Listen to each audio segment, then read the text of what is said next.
अस्सलामुअलैकुम दोस्तों। आज का हमारा टॉपिक है रैंडम का मतलब इन उर्दू। अक्सर सुनते हैं इसको, लेकिन क्या आपको पता है इसका असल मतलब क्या होता है? चलिए समझते हैं। तो दोस्तों, रैंडम का उर्दू में मतलब होता है बेतरतीब या बेचुनावट, यानी किसी पैटर्न या ऑर्डर के बगैर।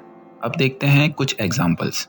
फॉर एग्जांपल, अगर आप अपनी प्लेलिस्ट में रैंडम सॉन्ग चूज़ करते हैं तो वो आपको किसी भी बेतरतीब या सीक्वेंस में नहीं मिलेगा। और अगर आप किसी भी पेज पे फिंगर चलाकर किताब खोलते हैं तो आप रैंडम पेज पर पहुंच जाएंगे। अब आइए देखते हैं कुछ सेंटेंसेस जिनमें हम इस्तेमाल करेंगे ये word random. Imagine you are in a car and suddenly playlist में एक रैंडम सॉन्ग चल गया। It adds an element of surprise, doesn't it?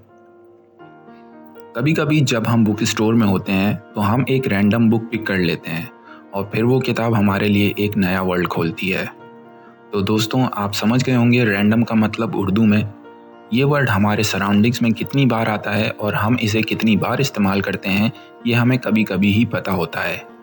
अगर आप ऐसे ही किसी और वर्ड का मतलब जानना है तो हमें कमेंट सेक्शन में ज़रूर लिखें। मिलते हैं अगली वीडियो में, तब तक के लिए खुदा हाफिज़।